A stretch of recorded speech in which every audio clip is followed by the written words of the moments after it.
Hello everyone. आपका जो alcohol का नेक्स्ट पार्ट है जिसमें मैंने अपना मेथड ऑफ प्रिपरेशन का पोर्शन चल रहा था, उसमें मैंने आपको जो है वो होमवर्क के लिए क्वेश्चन दिया था। उस क्वेश्चन का जो है वो आंसर वो यहाँ है कि इससे जो कंपाउंड बनता है COOH, इस COOH का कन्वर्जन किस में होता है? एल्कोहल में। आई होप लगभग सभी का सही होगा।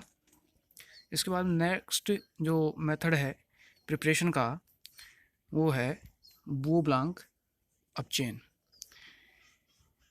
इसमें जो है वो ज़्यादा कुछ नहीं है, केवल कैटलिस्ट का चेंजेज है। बू ब्लांक अपचेन में जो है वो एथेनॉलिक सोडियम या एन ब्यूटेनॉल को उत्प्रेरक के रूप में प्रयुक्त किया जाता है, और एल्डिहाइड, कीटोन, इनको जो है वो अल्कोहल में कन्वर्ट किया जाता है, जिसमें एल्डिहाइड जो है वो 1 डिग्री अल्कोहल देता है और कीटोन जो है वो 2 डिग्री अल्कोहल देता है। इसके अतिरिक्त एथिल एथेनॉइड यानी आपका एस्टर, एथिल एथेनॉइड क्या है? एस्टर है। और इस एस्टर का जो है वो कन्वर्जन किस में होता है? एल्कोहल में, जबकि उत्प्रेरक जो है आपका वही है। ठीक है, ये प्रोसेस कहलाता है आपका बू ब्लांक अपचेन। इसके नेक्स्ट अगला जो आता है वो है रेपे संश्लेषण। रेपे संश्लेषण, इस रेपे संश्लेषण में एक एल्कीन ली जाती है, जैसे कॉमनली एक एल्कीन ली है मैंने, एथीन। इस एथीन की जो है वो कार्बोनिल कंपाउंड और जल के साथ तृतीयक एमीन आयरन कार्बोनिल, इस उत्प्रेरक की उपस्थिति में क्रिया संपन्न की जाती है तो अल्कोहल का निर्माण होता है। इस प्रोसेस को कहा जाता है रेपे संश्लेषण। दोबारा देख लेना, रेपे संश्लेषण जो है, इस रेपे संश्लेषण में एक एल्कीन काम में आती है। उस एल्कीन की प्रक्रिया कार्बोनिल कंपाउंड और जल के अणु के साथ तृतीयक एमीन आयरन कार्बोनिल उत्प्रेरक की उपस्थिति में जब संपन्न की जाती है तो उससे कंपाउंड बनता है प्रोपेनॉल, एल्कोहल। क्लियर? ये जो प्रोसेस थे, ये अपने सारे प्रोसेस जो हैं वो एल्कोहलों के फॉर्मेशन के प्रोसेस थे। यहाँ अपना जो है वो method of preparation of alcohol का हिस्सा पार्ट समाप्त होता है। उसका नेक्स्ट अगला जो हिस्सा है वो एल्कोहल के लिए अपने पास जो है वो है उसकी रासायनिक अभिक्रियाएं। ये सबसे इम्पोर्टेंट हिस्सा है रासायनिक अभिक्रियाओं का। तो इसमें जो रासायनिक अभिक्रिया है, एल्कोहल में जो रासायनिक अभिक्रियाएं होती हैं, उन रासायनिक अभिक्रियाओं में जो है वो ध्रुवीय OH समूह की उपस्थिति के कारण जो अभिक्रियाएं दर्शाई जाती हैं वो 2 प्रकार की होती हैं, और वो हैं, इसमें पहली है अम्लीय और दूसरी है नाभिक स्नेही प्रतिस्थापन अभिक्रियाएं। अम्लीय अभिक्रियाओं में क्या होता है? अम्लीय अभिक्रियाओं में एल्कोहल का जो है वो OH बंध वो टूटता है और H+ आयन प्रदान करता है, जिसके कारण उसकी अम्लीयता प्रदर्शित की जाती है।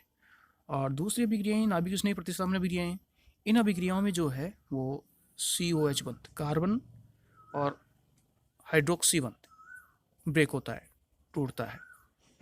तो इसमें फर्स्ट अपन जो देखेंगे वो देखेंगे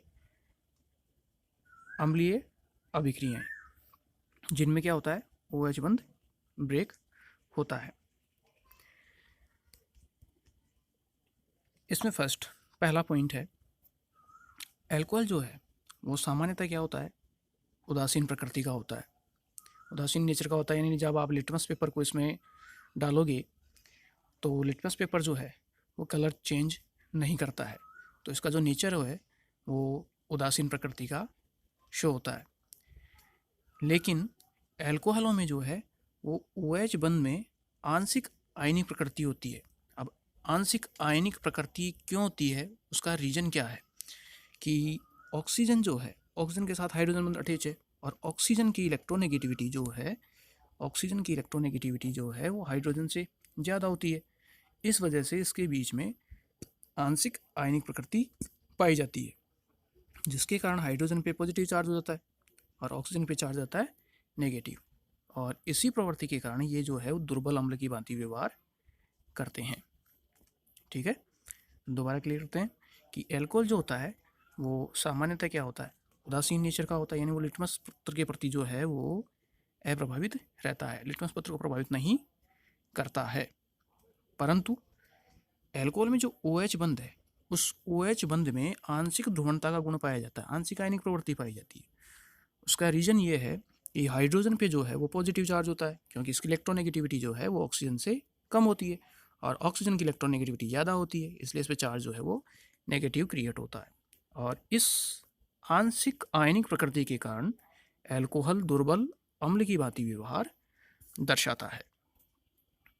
अब इस नेचर के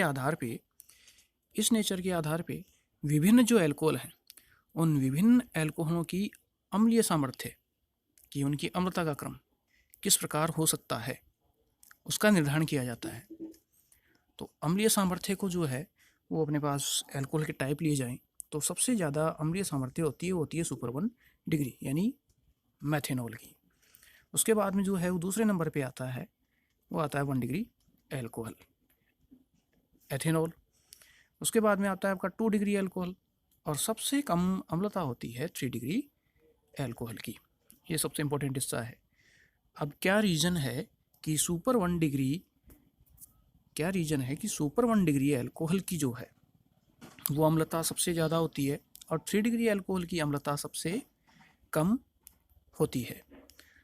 उसको आइडेंटिफाई करते हैं तो उसके लिए जो है वो रीज़न ये दिया जा सकता है कि एल्कोहल जो है, एल्कोहलों में ये कंपाउंड यानी ROH कंपाउंड जहाँ एल्किल समूह लिया जाता है, आपका मैथिल हो सकता है, एथिल हो सकता है, प्रोपिल हो सकता है, ब्यूटिल हो सकता है, जो भी XYZ आप ले रहे हो। और दूसरा जो है वो हाइड्रोक्सी समूह की पोजीशन। तो यहाँ देखें तो एल्किल समूह जो है, उस एल्किल समूह का जो प्रभाव होता है वो होता है +I प्रभाव, यानी इनकी प्रवृत्ति जो है वो इलेक्ट्रॉन डोनेट करने की होती है। तो I+ प्रभाव के कारण यहाँ से इलेक्ट्रॉन ऑक्सीजन एटम की ओर, ऑक्सीजन परमाणु पे इंक्रीज होगा। तो जैसे जैसे ऑक्सीजन परमाणु पे इलेक्ट्रॉन जो है वो डाइवर्ट होगा, तो यहाँ ऑक्सीजन और हाइड्रोजन के बीच में इस बंध के टूटने की प्रायिकता यानी OH बंध के टूटने की जो प्रायिकता है वो डिक्रीज हो जाएगी, बहुत कम हो जाएगी। क्योंकि CH3 जो है वो इलेक्ट्रॉन दे रहा है किसको, ऑक्सीजन को, और CH3 जैसे जैसे ऑक्सीजन को इलेक्ट्रॉन देता जाएगा तो इस बॉन्ड के टूटने की प्रायिकता जो है वो बहुत ही कम हो जाएगी। तो यहाँ से ये कहा जा सकता है कि +I प्रभाव दर्शाने वाले समूह की संख्या जैसे जैसे बढ़ती जाएगी, वैसे वैसे ऑक्सीजन परमाणु पर ऋणावेश का घनत्व क्या होगा, बढ़ता जाएगा। और जितना ज़्यादा ऋणावेश का घनत्व होगा, OH समूह से H+ आयन निकलने की कमी होती जाएगी, और OH+ आयन से H+ आयन निकलने की कमी होती जाएगी तो उसकी अम्लीय सामर्थ्यता में भी क्या होती जाएगी, कमी होती जाएगी। ठीक है, दोबारा रिपीट कर लेते हैं कि एल्कोहलों में, जैसे यहाँ देखें, एल्कोहलों में एल्किल समूह का जो है वो +I प्रभाव होता है। +I प्रभाव शो करने के कारण ऑक्सीजन एटम पर नेगेटिव चार्ज में क्या होगी, वृद्धि होगी, और जैसे जैसे नेगेटिव चार्ज में वृद्धि होगी तो OH बंध के टूटने की प्रायिकता कम होती जाएगी, और जैसे जैसे OH बंध के टूटने की प्रायिकता कम होती जाएगी तो वहाँ से उसकी अम्लीय सामर्थ्यता में भी क्या होती जाएगी, कमी होती जाएगी। जैसे यहाँ एग्जाम्पल के लिए देखें तो यहाँ अपने पास मेथड दिया हुआ, यहाँ केवल एक एल्काइल समूह है, इसलिए नेगेटिव चार्ज में जो है वो कमी आंशिक होती है। यहाँ जो है वो नेगेटिव चार्ज में 1 डिग्री एल्कोहल में, ये 1 डिग्री एल्कोहल है, यहाँ नेगेटिव चार्ज में मेथेनॉल की तुलना में ऋणावेश में वृद्धि अधिक होती है। ऐसे ही थर्ड चलोगे 2 डिग्री एल्कोहल में, ये आपका 2 डिग्री एल्कोहल है, यहाँ दाता परमाणु की संख्या 2 है, ये मेथिल समूह और ये मेथिल समूह, 2 दाता परमाणु हैं, +I प्रभाव दर्शाने वाले 2 समूह हैं, इसलिए नेगेटिव चार्ज में वृद्धि होती है। और 3 डिग्री एल्कोहल में आओगे तो 3 डिग्री एल्कोहल में तो देने वाले समूहों की संख्या जो है वो 3 है, इसलिए नेगेटिव चार्ज में वृद्धि बहुत ही ज़्यादा होती है। इस वजह से जो है इनकी अम्लीय सामर्थ्यता वो कम होती जाती है, और अम्लीय सामर्थ्यता कम होती है तो सुपर 1 डिग्री इसका सबसे ज़्यादा अम्लीय सामर्थ्य है, उसके बाद में 1 डिग्री का, उसके बाद में 2 डिग्री का, और सबसे कम 3 डिग्री का। क्लियर है। उसके नेक्स्ट आगे देखें तो इनकी अम्लीय प्रवृत्ति को जो है शो करने वाली, या यूँ कह सकते हैं कि एल्कोहलों के जो परीक्षण में प्रयुक्त होने वाली जो अभिक्रियाएं हैं, उसमें पहली है वो है मेटल के साथ। जो धातुओं के साथ एल्कोहलों की जो अभिक्रियाएं होती हैं, ये ऑब्जेक्टिव में क्वेश्चन ज़्यादातर मैक्सिमम पूछा जाता है कि जो एल्कोहल हैं, एल्कोहलों की जो मेटल के साथ अभिक्रियाएं होती हैं, उनके द्वारा एल्कोहलों का परीक्षण भी किया जाता है। जैसे कॉमनली एल्कोहल लिया है मैंने ROH। इस एल्कोहल की मैंने एक मेटल से क्रिया करवाई, जैसे यहाँ ले लिया सोडियम। तो जब भी एक एसिड की आप एक बेस से, मेटेलिक बेस से क्रिया करवाते हो, तो इससे क्रिया के फलस्वरूप यहाँ से हाइड्रोजन वो रिमूव होती है, वो H2 अणु के रूप में रिमूव होती है। और जैसे ही यहाँ से हाइड्रोजन रिमूव होती है, तो उसके स्थान पर जो है वो सोडियम मेटल ये अटैच होती है और जुड़ती है, और उससे बनता है कंपाउंड अपने पास सोडियम एल्कोक्साइड। दोबारा देखें, एल्कोहल की क्रिया, एक एल्कोहल की क्रिया जब भी मेटल से की जाती है, जिसमें इसका मीडियम, मेटल का मीडियम बेसिक है, एल्कोहल का मीडियम एसिडिक है, तो जब भी आप एक एसिड की क्रिया एक बेस से करवाते हैं, तो वहाँ से हाइड्रोजन मॉलिक्यूल्स रिमूव होता है, हाइड्रोजन गैस बाहर निकलती है, और उस हाइड्रोजन का स्थान मेटल ग्रहण कर सोडियम एल्कोक्साइड का निर्माण करती है। जैसे एग्जाम्पल के लिए मेथेनॉल, मेथेनॉल की क्रिया आप सोडियम से करवाते हो, तो उससे बनता है सोडियम मेथोक्साइड और H2 रिमूव, यानी यहाँ से हाइड्रोजन रिमूव होती है। अभिक्रिया को बैलेंस करें तो यहाँ से हाइड्रोजन, 2 हाइड्रोजन रिमूव हो रही है, पार्टिकल 1 है, तो यहाँ पे हो जाएगा ट्वाइस CH3OH। क्लियर है। सेकंड, नेक्स्ट ऐसे ही देखें तो आप यहाँ हाइड्राइड्स, धात्विक हाइड्राइड्स भी ले सकते हो, जैसे सोडियम हाइड्राइड है। सोडियम हाइड्राइड की क्रिया आप एल्कोहल से करवाओगे, तो सोडियम हाइड्राइड की क्रिया एल्कोहल से करवाई जाती है, तो सोडियम हाइड्राइड ये टूटता है आपका Na+ और H-। हाइड्राइड है, हाइड्राइड में हाइड्रोजन की जो है वो ऑक्सीजन स्टेट -1 होती है, तो इसका डिवाइडेशन होता है Na+ और H- में। तो यहाँ से इसका H और एल्कोहल क्योंकि अम्लीय है, तो सोडियम हाइड्राइड की हाइड्रोजन और एल्कोहल की हाइड्रोजन ये दोनों रिएक्ट कर क्रिया कर H2 का निर्माण करेगी, और सोडियम जो है वो किसके साथ अटैच हो जाएगा, ऑक्सीजन के साथ। जहाँ ऑक्सीजन पे चार्ज किया है नेगेटिव, सोडियम पे चार्ज किया है पॉजिटिव, तो उससे बन गया अपने पास सोडियम एथोक्साइड। 2 कार्बन है, तो 2 कार्बन के लिए काम में आता है, 1 कार्बन होता तो मैथ काम में होता, तो वो होता सोडियम एथोक्साइड। चूँकि यहाँ 2 कार्बन, तो ये हो गया अपना सोडियम एथोक्साइड। जरूरी नहीं है कि आप यहाँ एथेनॉल हो या मेथेनॉल ले सकते हो, इन कुल मिला के आपका जो है वो कोई भी एक एल्कोहल, प्राइमरी एल्कोहल जनरली वो यूज़ में ले सकते हो।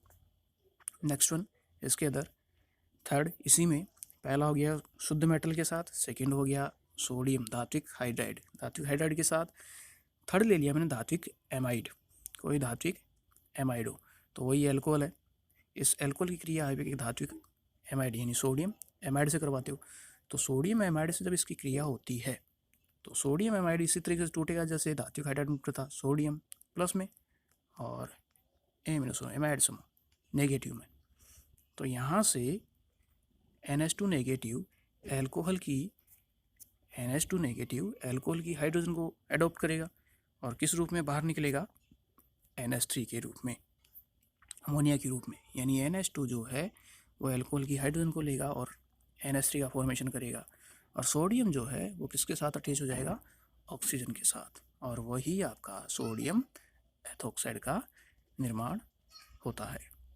ठीक है, यानी सोडियम एमाइड जो है टूट रहा है किसमें, सोडियम प्लस में और NH2 माइनस में। एल्कोहल टूट रहा है C2H5O- में, यानी ऑक्सीजन पे चार्ज होगा माइनस का और हाइड्रोजन पे चार्ज होगा प्लस का। तो एमाइड जो है नेगेटिव चार्ज अटैक करता है किसके ऊपर, एल्कोहल के पॉजिटिव चार्ज यानी H+ पे, और सोडियम प्लस ये अटैक करता है एल्कोहल के O- पे, और कंपाउंड जो बनता है वो बनता है सोडियम एथोक्साइड। तो इस तरीके से 3 प्रक्रिया हो गई एल्कोहलों के लिए। पहली हो गई आपकी कोई भी मेटल हो, शुद्ध मेटल हो, जैसे सोडियम ले लिया, पोटेशियम ले लिया, दूसरी हो गई आपकी धात्विक हाइड्राइड, जैसे NaS था। तीसरा हो गया आपका कोई धात्विक एमाइड, जैसे सोडियम एमाइड। इनके द्वारा जो है वो एल्कोहलों की परीक्षण की प्रक्रिया संपन्न की जाती है।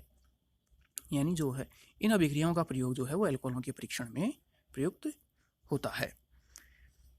अब यहाँ देखा जाए तो एल्कोक्साइड जो हैं, जितने भी एल्कोक्साइड बने हैं प्रोडक्ट में, वो एल्कोक्साइड तीव्र क्षारीय प्रकृति के होते हैं, और जिनकी आप अगर एल्किल हैलाइड से क्रिया कराओगे, यानी RX से, एल्किल हैलाइड से, जैसे ये एल्कोक्साइड है, इस एल्कोक्साइड की आप क्रिया किससे कराओगे? एल्किल हैलाइड से।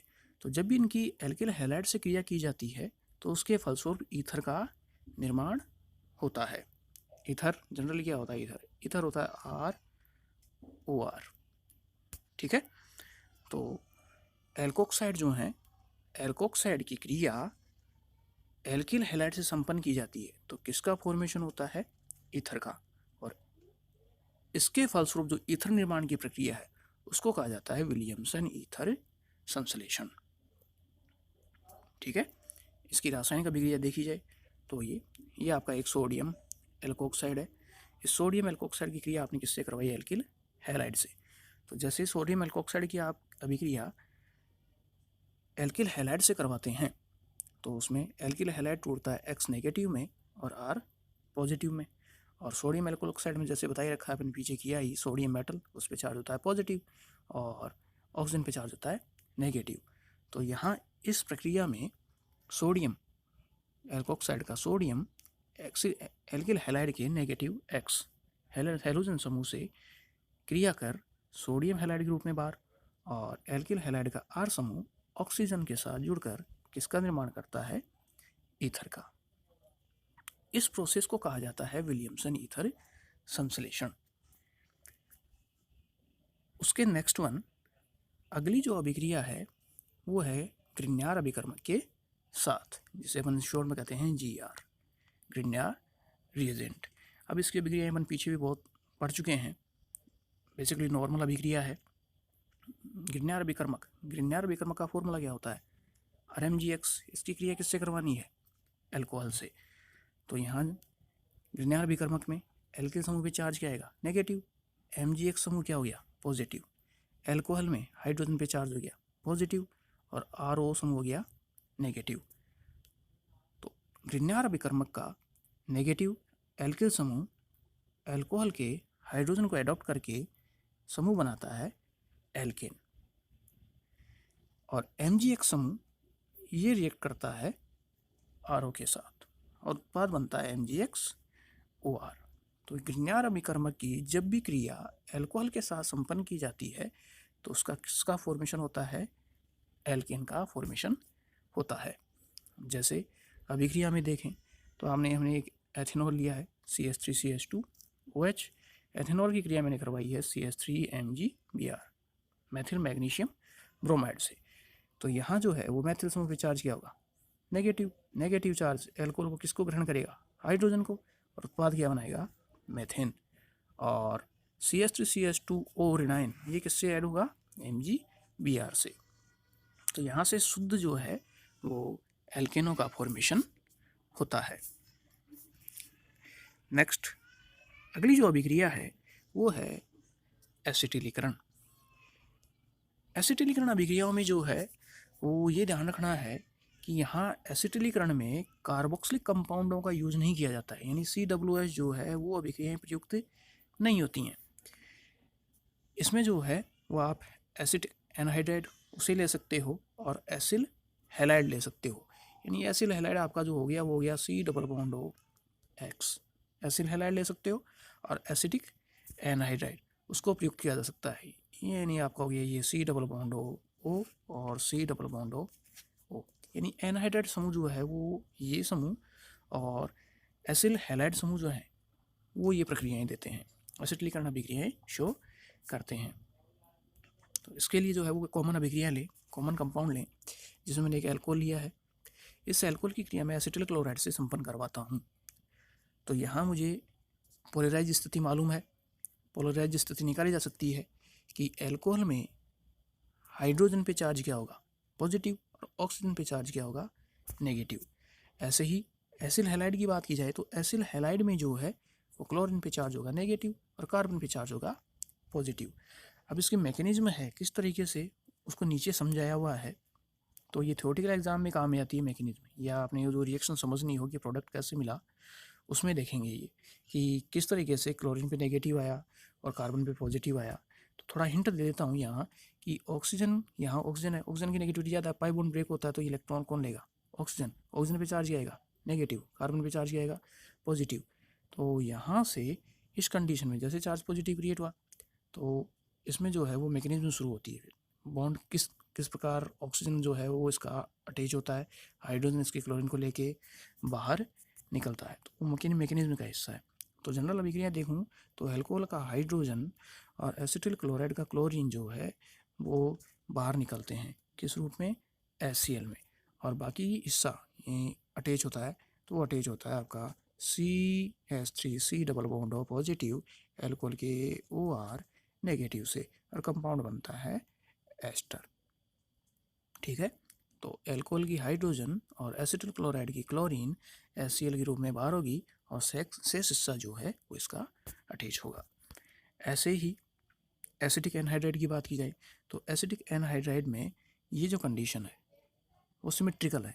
अब जब सिमेट्रिकल कंडीशन हो तो आप ये बॉन्ड भी तोड़ सकते हो और ये वाला बॉन्ड भी तोड़ सकते हो, आप अपनी सुविधा के अनुसार। तो जो भी बॉन्ड तोड़ना चाहो, तो मान लिया मैंने ये बॉन्ड ब्रेक किया है, इसका यहाँ से ये बॉन्ड ब्रेक किया है तो कार्बन पे चार्ज हो जाएगा पॉजिटिव, ऑक्सीजन पे चार्ज हो जाएगा नेगेटिव।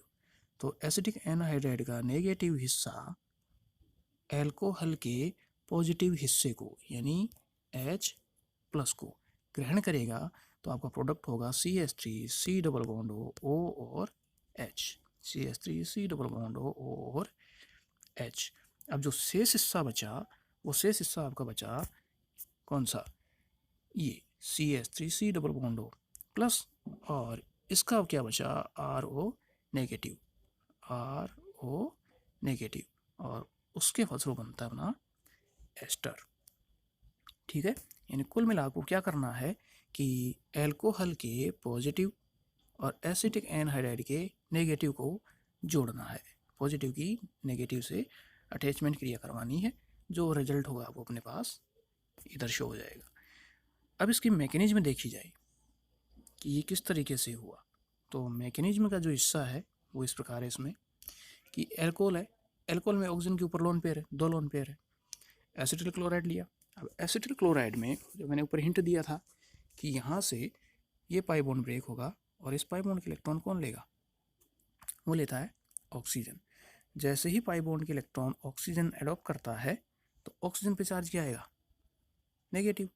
पाई बॉन्ड ब्रेक हो चुका, ऑक्सीजन पे चार्ज आ गया नेगेटिव, चार्ज नेगेटिव हो गया। अब यहाँ से जैसे बॉन्ड ब्रेक हुआ, चार्ज नेगेटिव आया, तो यहाँ कार्बन पे कौन सा चार्ज क्रिएट होगा, कार्बन पे चार्ज होगा पॉजिटिव। अब कार्बन पे चार्ज पॉजिटिव हो गया कि कार्बन पे जो चार्ज है वो पॉजिटिव है, यहाँ पॉजिटिव चार्ज है, ऑक्सीजन पे चार्ज नेगेटिव है। तो ये ऑक्सीजन, इस एल्कोहल की ऑक्सीजन अपना एक लोन पेयर देकर इस कार्बन से बंध बनाती है। जैसे ये एल्कोहलिक समूह की ऑक्सीजन अपना लोन पेयर देकर कार्बन पर अटैक करती है और बंध बनाती है कुछ इस तरीके से। जैसे ही ये बंध बनता है उसी समय यहाँ से क्लोरीन ये रिमूव होती है, ये बाहर निकलती है, और जैसे क्लोरीन रिमूव होती है तो ऑक्सीजन अपना नेगेटिव चार्ज देकर अपना लोन पेयर यहाँ देकर द्विबंध का फॉर्मेशन करता है कुछ इस तरीके से। क्लियर है। और नेक्स्ट अगले प्रोसेस में जो है वो यहाँ से हाइड्रोजन OH क्योंकि एसिडिक मीडियम है तो यहाँ से OH बॉन्ड, ये बॉन्ड ब्रेक होता है और ब्रेक होकर जो है वो H आयन के रूप में रिमूव बाहर होता है, कंपाउंड बनता अपना एस्टर। ठीक है, दोबारा देखें, एक अल्कोहल है, इस अल्कोहल की जब आप प्रक्रिया एसिटिल क्लोराइड से संपन्न करवाते हो तो इस कार्बोनिल समूह में कार्बन और ऑक्सीजन के बीच में द्विबंध है, तो द्विबंध टूटता है तो उस बंध के इलेक्ट्रॉन ग्रहण करता है ऑक्सीजन परमाणु। जैसे ही ऑक्सीजन इलेक्ट्रॉन ग्रहण करता है तो कार्बन पे चार्ज आता है पॉजिटिव, अब कार्बन पे पॉजिटिव चार्ज आता है तो एल्कोहल का एक लोन पेयर कार्बन के साथ सिग्मा बंध का निर्माण करता है कुछ इस तरीके से। जैसे ही एल्कोहल से अटैच हुआ तो यहाँ सेकेंड स्टेप में क्लोरीन अपना इलेक्ट्रॉन लेके बंद के इलेक्ट्रॉन तोड़ के बाहर निकलता है, क्योंकि क्लोरीन की इलेक्ट्रोनेगेटिविटी ज़्यादा है, कार्बन की कम है, तो क्लोरीन यहाँ से Cl- के रूप में रिमूव होता है। जिस समय ये बॉन्ड ब्रेक हुआ उसी समय ऑक्सीजन अपना चार्ज नेगेटिव चार्ज यहाँ देकर डबल बॉन्ड का फॉर्मेशन करता है। द्विबंध बनने के बाद में तुरंत नेक्स्ट अगले स्टेप में ऑक्सीजन जो है, ऑक्सीजन पे चार्ज आ गया पॉजिटिव, तो ये इलेक्ट्रॉन की पूर्ति करना चाहता है, तो ऑक्सीजन और हाइड्रोजन के बीच में जो है वो ई एन का डिफरेंस बहुत ही ज़्यादा होता है। तो उसी समय ऑक्सीजन जो है वो हाइड्रोजन के अपने इलेक्ट्रॉन यहाँ अडॉप्ट करता है, ग्रहण करता है, और हाइड्रोजन को जो है वो H+ के रूप में रिमूव कर देता है, उत्पाद बनता है एस्टर। अब इस पूरी प्रोसेस के अंदर जो है वो दो जगह, एक जगह क्लोरीन Cl- बाहर निकला और एक जगह से क्या बाहर निकल रहा है H+। तो ये आखिरी स्टेप में H+ और Cl- जो है वो रिएक्ट करके क्या बना देंगे HCl। ये जो है वो एसिटिलीकरण की मैकेनिज्म होती है। ये थ्योरेटिकल पोर्शन में काम में आती है जनरली, और अभिक्रिया कैसे भी उसको मेथड समझना हो तो उसका ये मेथड है। ऑब्जेक्टिव में इसके बारे में कुछ नहीं पूछा जाता है। नेक्स्ट वन जो अगली है वो है एस्टरीकरण। एस्टरीकरण जो अभिक्रिया है, इस एस्टरीकरण अभिक्रिया का प्रोसेस भी एसिटिलीकरण की तरह ही है। एस्टरीकरण में जो है वो एक अल्कोहल लिया जाता है और उस अल्कोहल की एक कार्बोक्सिलिक एसिड कंपाउंड से क्रिया करवाई जाती है। यहाँ जो मीडियम चुना जाता है, उत्प्रेरक चुना जाता है, वो चुना जाता है एसिडिक मीडियम, H2SO4 या आप HCl, इनमें से कोई एक ले सकते हो। तो यहीं वही नेक्स्ट वन अगला जो प्रोसेस है उसी के अकॉर्डिंग कि एल्कोहल जो है वो अपना क्या देगा H+ आयन, और कार्बोक्सिलिक एसिड जो देता है वो OH आयन। अब यहाँ सबसे ज़्यादा कन्फ्यूजन होता है कि एल्कोहल ने H क्यों दिया, OH भी दे सकता है। इधर से कार्बोक्सिलिक अम्ल वो H भी दे सकता है। तो क्या रीज़न है कि यहाँ से H लिया गया, एल्कोहल का H लिया गया और कार्बोक्सिलिक अम्ल का OH लिया गया। ये रेडियो ट्रेसर तकनीक थी। उस रेडियो ट्रेसर तकनीक के द्वारा सॉल्यूशन में विलयन में जब अभिक्रिया हुई तो उससे निर्धारण किया गया और आइडेंटिफाई किया गया कि एल्कोहल जो है वो अपना H+ आयन देता है और कार्बोक्सिलिक कंपाउंड जो है वो अपना OH आयन देता है। जनरली होना क्या चाहिए था कि कार्बोक्सिलिक कंपाउंड है वो तो क्या दे अपना H और एल्कोहल क्या दे अपना OH, लेकिन ऐसा नहीं होता है। तो वहाँ से उस तकनीक के द्वारा ये आइडेंटिफाई किया गया कि एल्कोहल तो देता है H और कार्बोक्सिलिक कंपाउंड देता है OH। तो एल्कोहल का H और कार्बोक्सिलिक कंपाउंड का OH रिएक्ट करके बनाता है वाटर मॉलिक्यूल H2O, और शेष कंपाउंड जो है वो जुड़ता है। तो इस शेष कंपाउंड जो अपना जुड़कर किसका निर्माण करता है, एस्टर का निर्माण करता है। कंपाउंड का नाम होता है एल्किल एल्केनोइड। जैसे एग्जांपल के लिए मैंने एक एल्कोहल लिया एथेनॉल क्या देगा H+। इधर से मैंने ले लिया एसिटिक अम्ल, ये क्या देगा OH-। तो इसका H और इसका OH- क्रिया करके क्या बनाएगा H2O, और जो शेष हिस्सा बचा, शेष क्या बचा CH2O O- और इसका CH3C डबल बॉन्ड O+, ये दोनों अटैच होते हैं और कंपाउंड बनता है मेरे पास एस्टर एथिल एथेनोइड। ठीक है, तो यहाँ आपको ध्यान रखना है कि एस्टरीकरण की प्रक्रिया में एल्कोहल का H+ और कार्बोक्सिलिक अम्ल का OH, ये दोनों क्रिया कर बनाते हैं H2, और शेष कंपाउंड जो है मिलकर बनाता है एस्टर एल्किल एल्केनोइड। अब इसकी मैकेनिज्म देखी जाए तो मैकेनिज्म यहाँ दी हुई है। मैकेनिज्म का जो है वो थ्योरेटिकल पोर्शन है, ये थ्योरी में ये काम में आता है अपने। तो यहाँ मेरे पास कार्बोक्सिलिक कंपाउंड है CH3C डबल बॉन्ड OH। मैंने मीडियम ले रखा था क्या H2SO4 या HCl, एसिडिक मीडियम ले रखा था, तो जाहिर सी बात है एसिडिक मेरा मीडियम है तो मुझे क्या मिलेगा H+। यहाँ सबसे पहले जो प्रक्रिया होती है द्विबंध पे।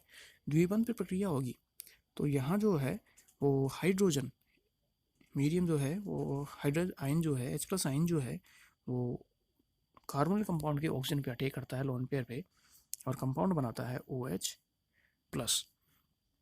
अब ये जो OH+ है इसमें रेजोनेंस होता है, ये अपनी पोजीशन चेंज करता है। किस तरीके से?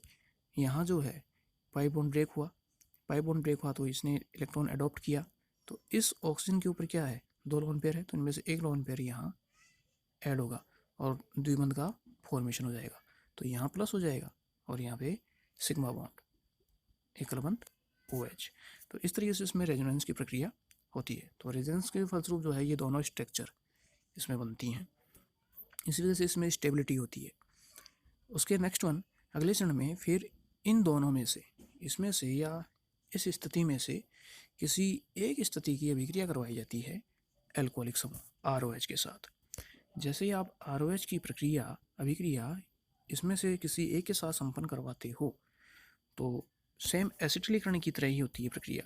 उसमें क्या हुआ था, उसी तरीके से कि यहाँ जो है वो बॉन्ड ब्रेक होता है, पाई बॉन्ड ब्रेक होता है। पाई बॉन्ड जैसे ही ब्रेक होगा, इस प्रोसेस में पाई बॉन्ड जैसे ही ब्रेक होगा तो इलेक्ट्रॉन जो है वो ऑक्सीजन ग्रहण करता है और सिंगल बॉन्ड का फॉर्मेशन कर लेता है OH और OH। एक बॉन्ड तो पहले से सिंगल बॉन्ड में है कि आपने ये थोड़ा ब्रेक किया तो ऑक्सीजन लेगा तो सिंगल बॉन्ड में कन्वर्ट होगा। तो जैसे ही इलेक्ट्रॉन यहाँ का कन्वर्जन होगा तो कार्बन पे चार्ज क्या आएगा, पॉजिटिव, कार्बन पे चार्ज आएगा प्लस का, ये पॉजिटिव चार्ज यहाँ ट्रांसफर हो जाएगा।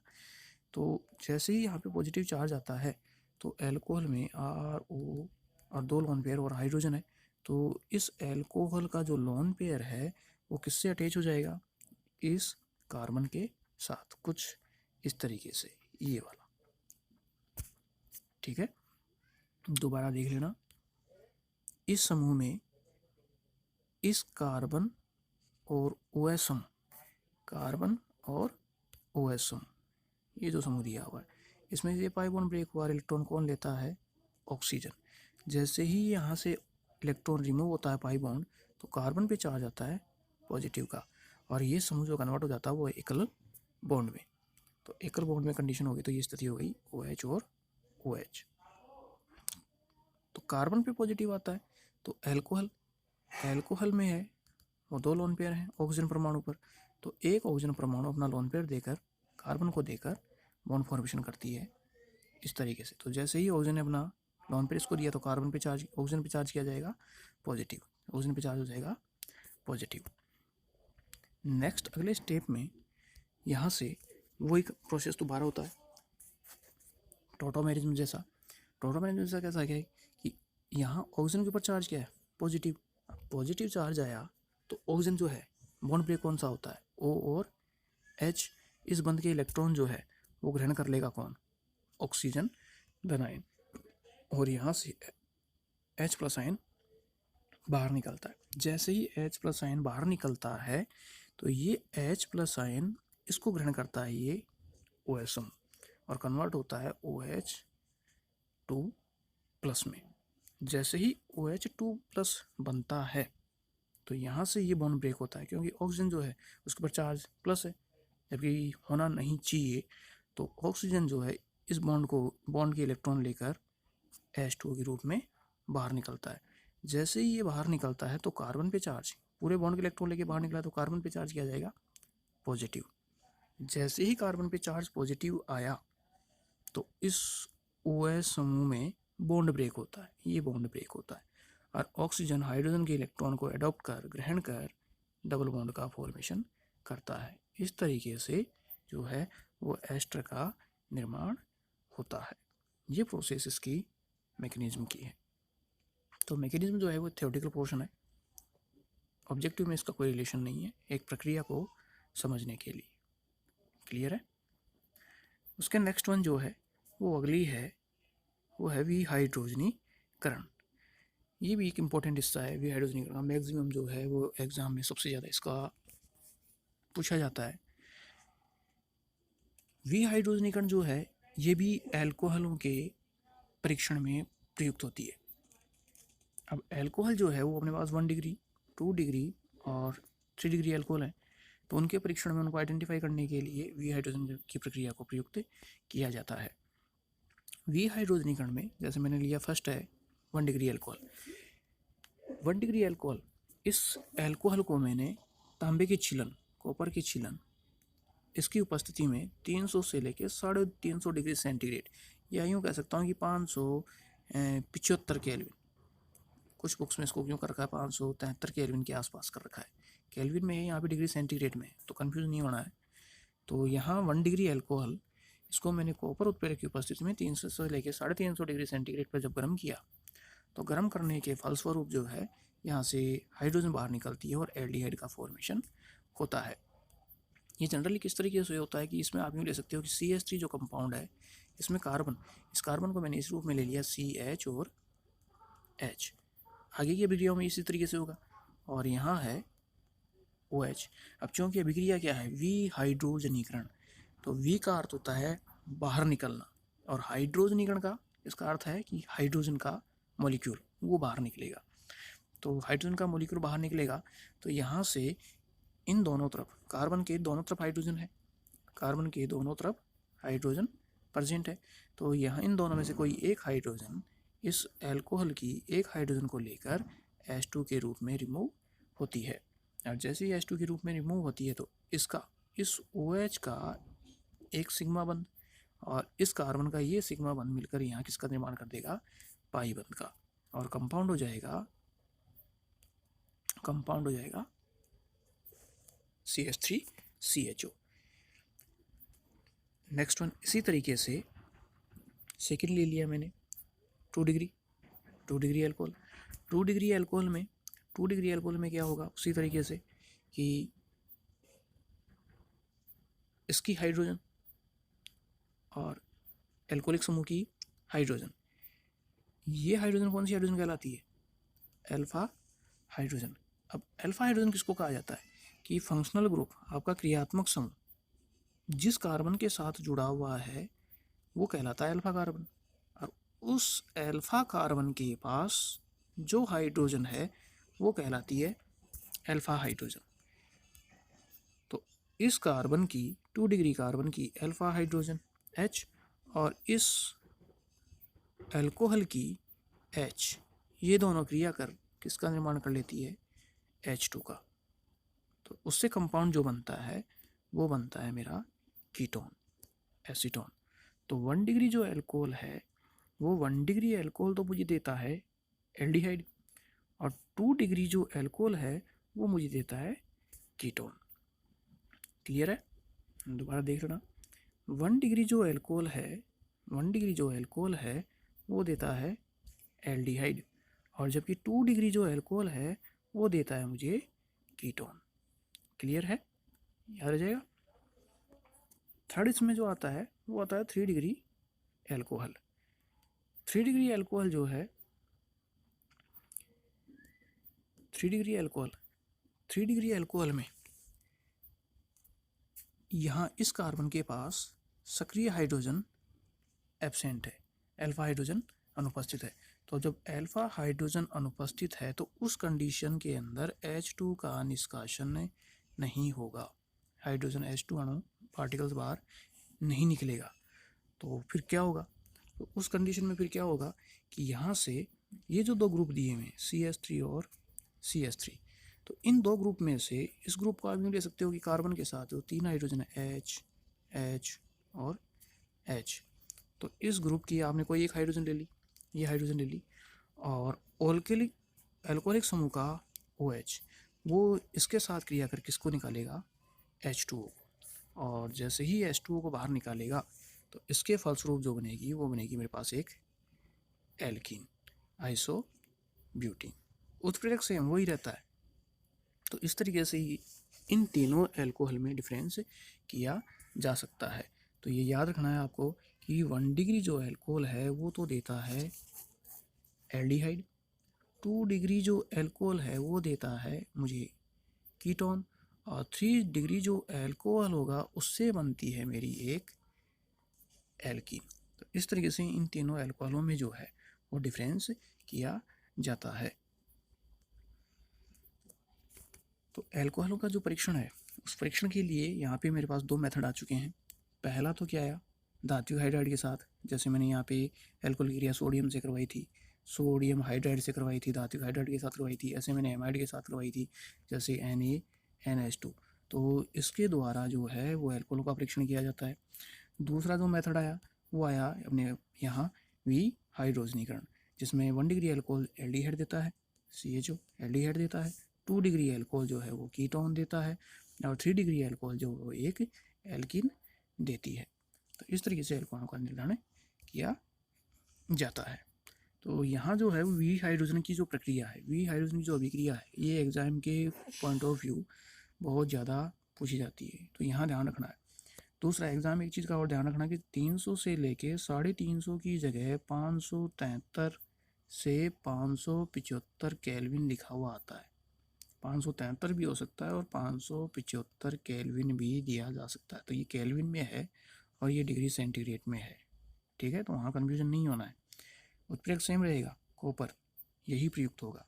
तो ये एल्कोहलों के परीक्षण में काम भी आती है। जब नेक्स्ट अपन समरी में लेंगे तो वहाँ इसका डिस्कशन जरूर होगा, वहाँ पूछा जाएगा कि एल्कोहलों के परीक्षण के मेथड कौन कौन से हैं। तो 2 मेथड पढ़ लिए। पहला पढ़ लिया मेटल्स के साथ जब एल्कोहल की क्रिया होती है तो क्या क्या बनता है, और दूसरा मैंने लिया वो लिया विहाइड्रोजनीकरण। क्लियर है? इसका नेक्स्ट वन, अगला हिस्सा अपन नेक्स्ट अगले वीडियो में कंसल्ट करेंगे। Have a good day.